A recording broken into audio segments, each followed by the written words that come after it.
Hi అండి, అందరికీ నమస్కారం. Welcome to my channel. ఇవాళ మన రెసిపీ దొండకాయ మసాలా కర్రీ. ఇలా చేస్తే సూపర్ టేస్ట్ ఉంటుంది. ఎలా తయారు చేయాలో ఒకసారి చూసేద్దాం. ఫస్ట్ ఒక ప్యాన్ పెట్టుకొని అందులో 2 టేబుల్ స్పూన్ల వరకు పల్లీలు వేసి కొంచెం ఫ్రై చేసుకోవాలి.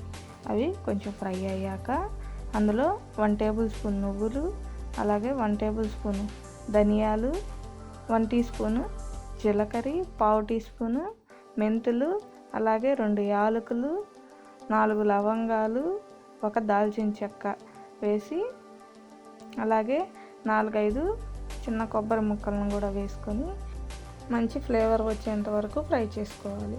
ఇలా ఫ్రై అయిన తర్వాత ఇప్పుడు ఒక మిక్సీ జార్లో వేసుకొని 4-5 వెల్లుల్లి రెబ్బలు, అలాగే ఒక చిన్న అల్లం ముక్కను కూడా వేసుకొని ఒక సగం ఆనియన్ తరుగు, అలాగే 1 టీ స్పూను కారం, 1/2 టీ స్పూను పసుపు, అలాగే 1 టీ స్పూన్ వరకు సాల్ట్ను కూడా వేసి, అలాగే కొంచెం వాటర్ వేసుకొని స్మూత్గా గ్రైండ్ చేసుకోవాలి.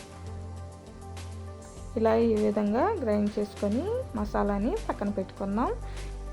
ఇప్పుడు ఒక ప్యాన్ పెట్టుకొని అందులో 2-3 టేబుల్ స్పూన్ల వరకు ఆయిల్ వేసుకోవాలి.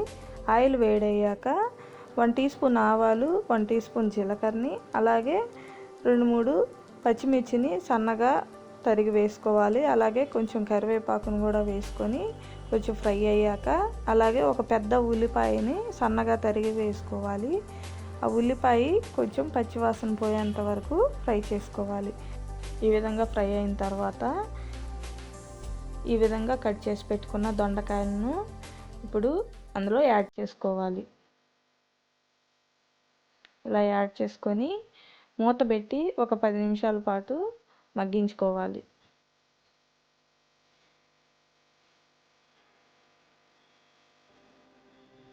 ఇలా ఈ విధంగా దొండకాయలను మగ్గిన తర్వాత ఇప్పుడు ఒక పెద్ద టమోటా తరుగును వేసి కలుపుకోవాలి.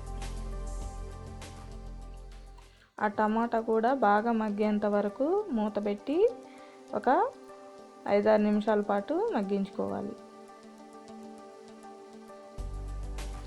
ఈ విధంగా మగ్గిన తర్వాత ఇప్పుడు మనం గ్రైండ్ చేసి పెట్టుకున్న మసాలా పేస్ట్ను అందులో యాడ్ చేసుకోవాలి.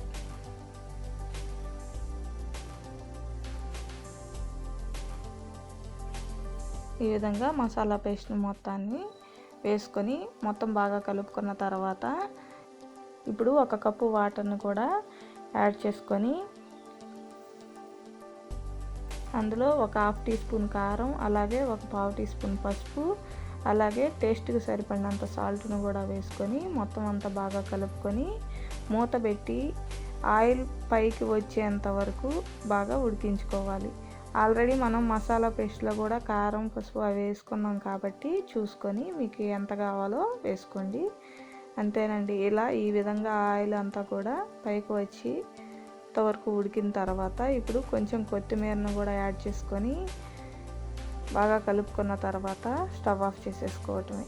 అంతేనండి, ఎంతో టేస్టీ అయిన దొండకాయ మసాలా కర్రీ రెడీ. మీరు ఇలా ట్రై చేసి ఎలా వచ్చిందో కామెంట్ చేయండి. అలాగే ఈ వీడియో మీకు నచ్చినట్లయితే లైక్ చేసి, షేర్ చేసి, సబ్స్క్రైబ్ చేయండి.